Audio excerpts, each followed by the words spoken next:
Wij zijn in Duxford, vlakbij Cambridge, voor een interview met Francis Spufford. In een local pub schreef hij dit boek, Unapologetic, in het Nederlands vertaald als Dit is geen verdediging. Als een olifant in een porseleinkast, zo gooit hij alle clichés over God omver. En hij is bovendien getrouwd met een vrouw die priester is in de Anglicaanse kerk.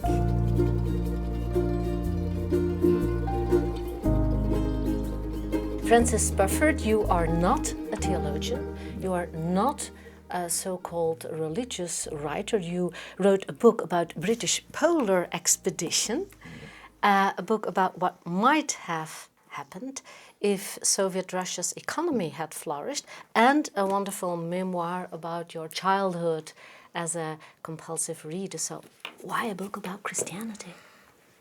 There was a missing book about Christianity which I really wanted to exist. A book which would make Christianity comprehensible again. Not a work of apologetics, but something which could explain with no assumptions at all to somebody on the outside what it felt like to be on the inside. Because it seemed to me that the experience of belief had floated so far away from everyday normality in Western Europe that we were becoming bizarre. So what happened? What triggered it off? Were it a new atheist or your 6-year-old daughter? Both. I was progressively more and more annoyed by the new atheists. Dawkins and stuff. Yes, Dawkins and the late lamented Christopher Hitchens and Sam Harris in the United States and Daniel Dennett. And it seemed to me that the way they were describing faith was about 1 million miles away from the thing I actually knew, and that people only found their attacks plausible because they had no experience to set against them. It was important to me to talk about faith in everyday language. So that it didn't sound solemn. It's a sweary book. It's a sweary book because I'm a sweary man. I won't swear now for you on camera because that would be embarrassing. But I am a sweary man. It's my natural speaking voice. You use the F word quite a lot of times. I do use the F word quite a lot of times in connection with talking about sin, because some kinds of behaviour deserve the F word. And also, if we are exaggeratedly polite, precise, nice, too nice. If we're too nice, then it sounds as if we are frightened of the majority of human experience. It sounds as if we have a religion which is only for nice people, polite people who sit upright and behave well. And actually the power of Christianity is that it's for people who don't behave well, and that it for me, it speaks most loudly when it talks about the untidy, chaotic parts of human experience.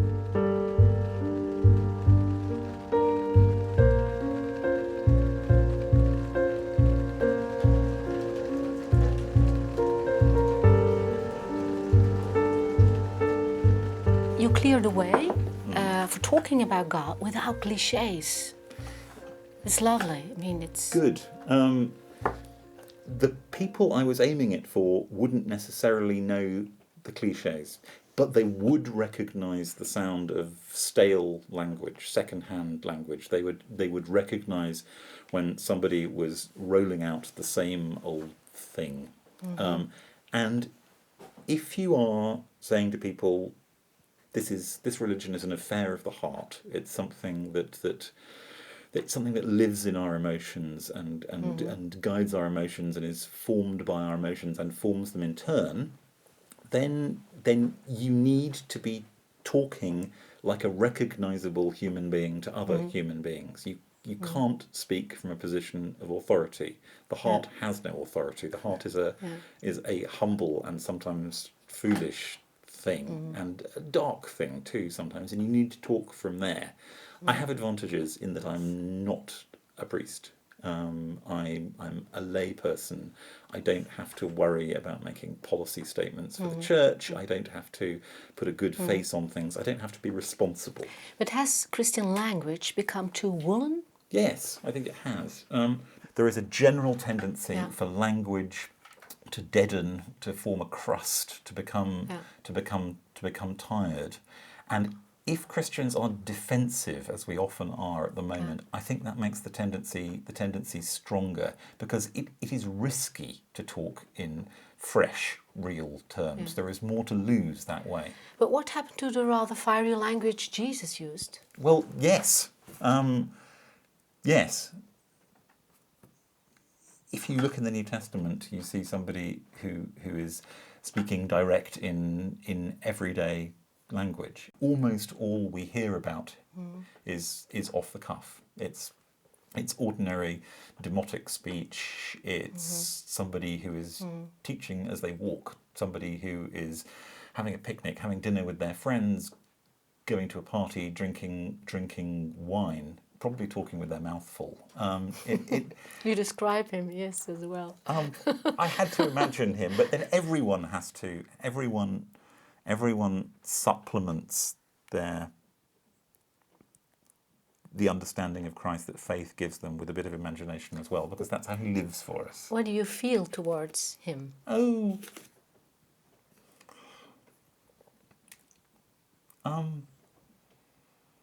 love, gratitude, astonishment, puzzlement, fear from time to time. Why? Because he thinks that you should chop your hand off or pull your eye out if it would make you closer to God. He thinks that parts of us might as well be burned away, and there would be no loss in it. He is fierce as well as kind. He's not gentle Jesus, meek and mild, is how the English hymn used to put it. And he's not. That's an unhelpful Victorian stereotype of him. He's sometimes angry, but he's never. It means a lot to me that he's never recorded as saying no to any individual who asks him for anything in the Gospels. He is never disgusted. He is sometimes angry, but he is never disgusted by human behaviour. He never behaves as if anybody is too dirty to be touched, or as if anything is too lost to be found or too broken to be mended. Sometimes I don't manage to believe what I'm being offered there. It is the ordinary experience of human beings that some things are too broken to be mended, and faith asks whether you can believe the opposite, and quite often I don't manage to believe the opposite, but you feel in the figure of Christ the pull of the possibility that the world could all be mended.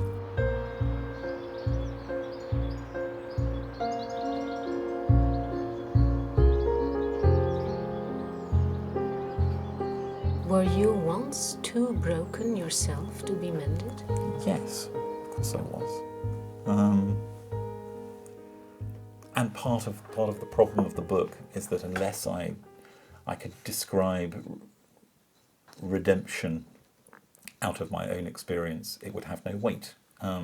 People don't get redeemed generally; they get redeemed particularly, one at a time. And there is always a story in a Christian life about how it happened for you, but it's never only your story. So I had to be as frank as I could about me, while not telling anybody else's kind of secrets or anything. So I explained that I messed up very, very badly in my marriage in my mid-30s, and I explained that I got to the point of despair and very much that it was my fault, but I don't say how or why, because some things are private and some things belong to other people. But yes, I did. I was a church-going child, and then I was a kind of contented atheist for 20 more years, and reached a point in my life when I'd made one of the classic pieces of 30-something male,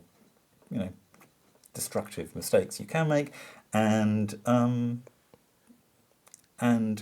came to a point where I really needed some mercy. didn't believe intellectually that there was any source of mercy to be had, but found it seemed to be there anyway. And I try to describe it in the book from listening to a piece of the Mozart Clarinet Concerto, which is the mercy music as far.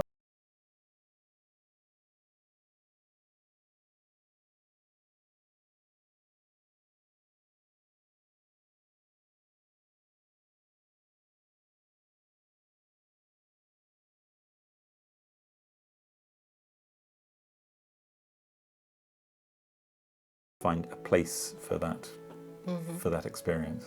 In the book, you describe the awful night you had quarreling with your wife about something, and then going out in despair into a coffee shop, and then somebody putting on the Mozart Clarinet Concerto. But is that religious? I mean, yes, everything's religious. You should know that. But I did have to. I could see that was a point where I was going to have to explain myself to readers who were far away from such things. Because if you're on the outside, your definition of religion is about 1 centimetre wide. It's what people do.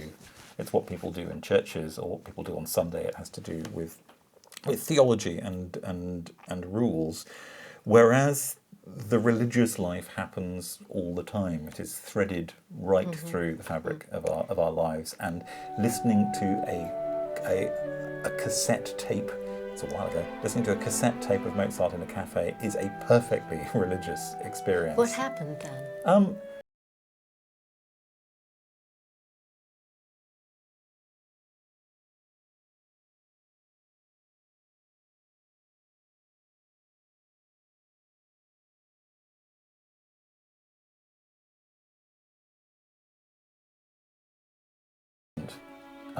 And I didn't have any good intellectual reason for agreeing, but I felt compelled by it, and I was too miserable to kind of keep it out. So I just sat and listened, as the music seemed to be telling me that the world was not as desperate as I'd thought it was. And I didn't behave. I didn't believe in God at that point. So I certainly didn't think that I was being sent a message from God, but I did feel that a quality of the world was being shown me, which I hadn't noticed. God was bigger than what you had thought? Yes, much bigger. And after that, gradually, step by step, I put it together with my memories of childhood Christianity, and step by step, it seemed to ring true. It fitted experience better than I did.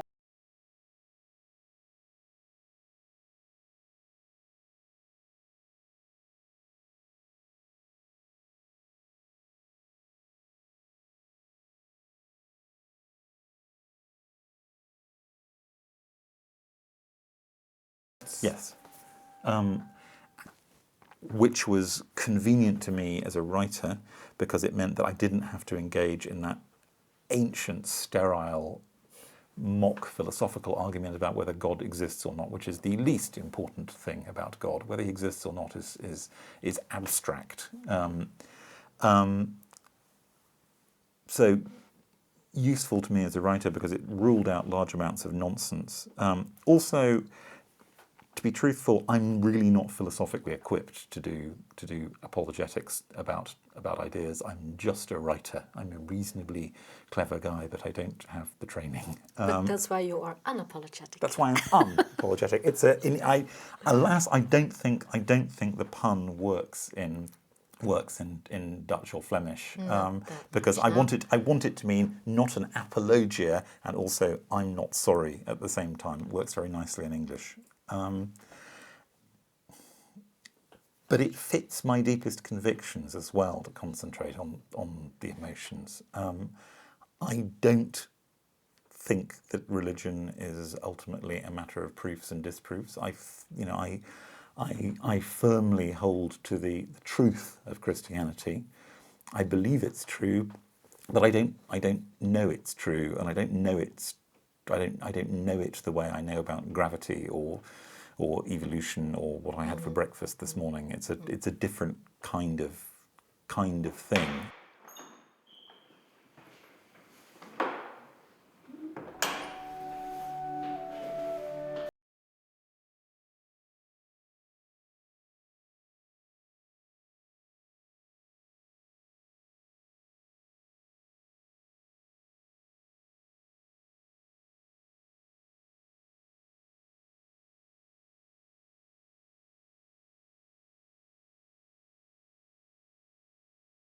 Story of belief, then you'd need to do this ridiculous thing. You'd need to try and describe the presence of God.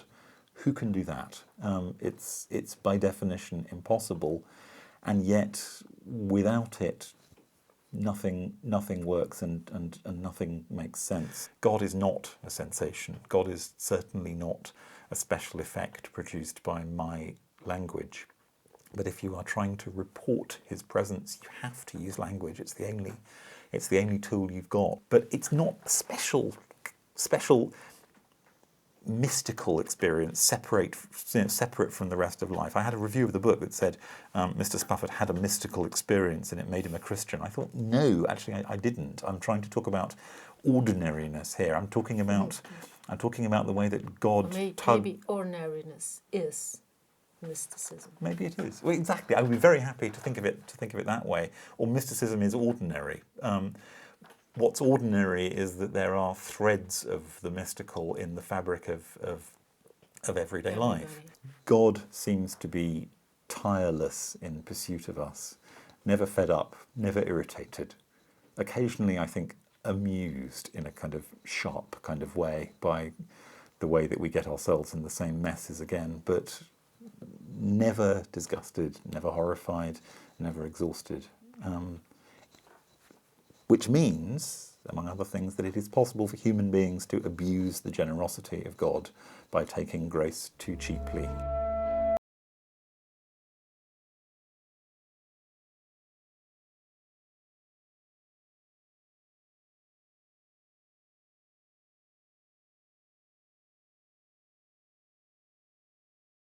Is realistic about people.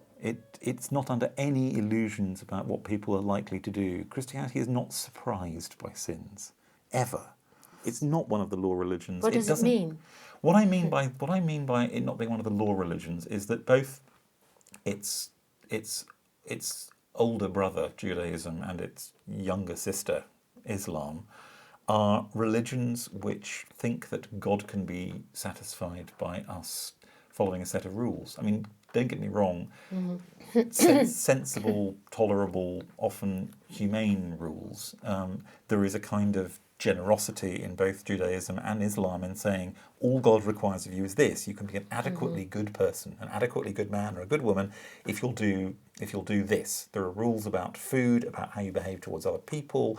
There are rules of dignity, and God has a picture of what people are supposed to be like, and if you follow these rules, you'll be doing it. Whereas Christianity is much more all or nothing than that. It has only a very few rules, and they're completely impossible. Which doesn't sound realistic or practical at all. For instance, if someone asks you to go 1 mile with them, go 2. If someone says, "Give me your coat," you go, "Yes. How about my trousers as well?" Should you love your neighbour? Yes, you should. And by neighbour, we don't just mean the person who lives in the house next door, or the person who speaks the same language as you, or the person you like, or the person you approve of, or the moral person. Actually, by neighbours, we mean everyone. We mean frightening people. We mean murderers. We mean mad people. And all of those are to be loved just as much as if they were your true love, who you found through the greatest luck of your life. It's ridiculous. It is ridiculous. What an impossible religion. Absolutely impossible. But it guarantees, therefore, that everyone fails. And then the realism comes in, because it means we all get to be failures together and to recognise each other as brothers and sisters in the same business of never quite living up the task Christianity gives us, which is an impossible task. It says not just be God's picture of good men and women. Christianity says try and behave like God, please. Try and behave as if you were an inexhaustible maker of the universe who could never be made any less by what you give away. Try and behave as if you were free from time and space, as if you never had to count how much things cost, none of which is sustainable, but in the light of which extraordinary things grow in human lives. For instance? All the little works of grace, all of the pieces of peacemaking between people who have good reason to hate each other, all of the ways in which acts of everyday kindness and human sympathy cross boundaries you'd think would never be crossed, all of the ways in which people wake just for a moment from the kind of the deep lifelong dream of selfishness to really notice other people being there the way they're there themselves. I mean, when I say these things, it's perfectly possible for somebody to look back at me and just diagnose somebody who is himself especially prone to selfishness and solipsism and obliviousness about other people's needs and go, yeah, okay, I can see why you need religion, mate, because what you need is a stick of dynamite to blow off the hard shell of your self-absorption, but the rest of us are nicer than that, to which I have to reply, well, lucky old you then. But actually, my experience is that most people do a fairly muddled job of the work of love and need.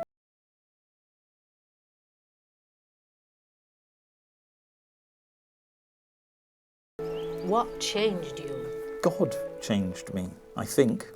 I don't know, but the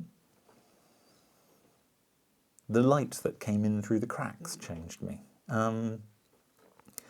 Actually, the practice of trying to be a Christian changed me because... But you didn't because you were an atheist. Yeah, but nobody changes all at once. I found the end of a piece of string in my hand and I followed it to where it went because I was desperate enough to go, I wasn't expecting anything, and here's a piece of string, so let's see what this does.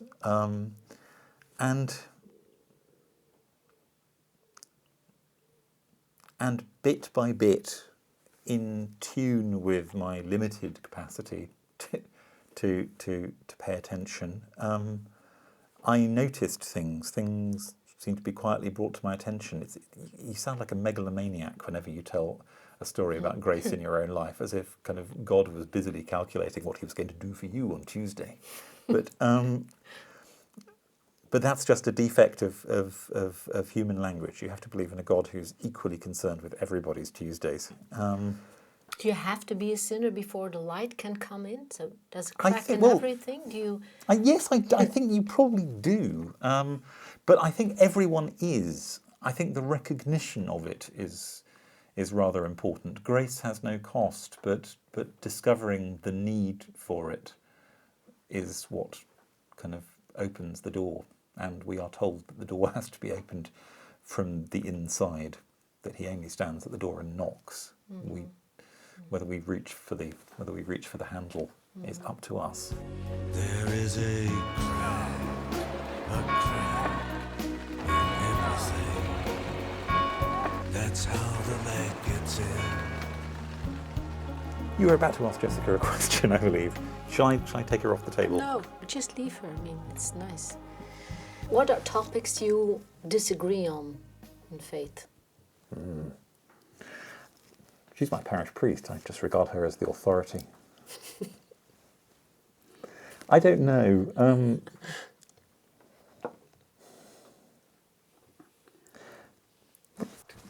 What do you? Well, I don't know whether it counts, but when and this may not be fair, but when Francis reads the Bible, he will always put himself in the place of those who are being defined as the wicked or the wrongdoers or whatever. So he's always terribly sorry for them. This is true, actually. So you'll never read a passage that says that condemns the wicked without thinking that you're being condemned.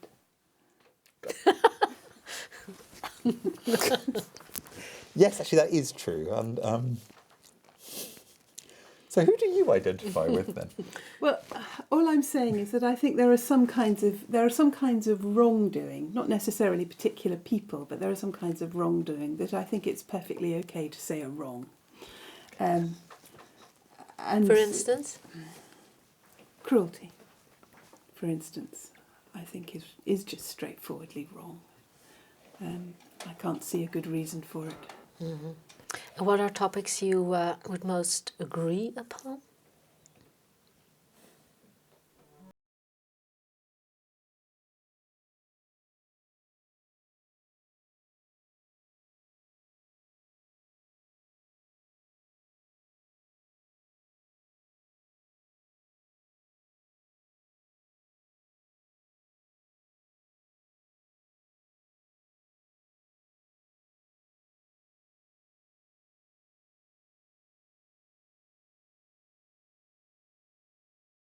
On your tongue? No, I haven't. My tongue is tired now.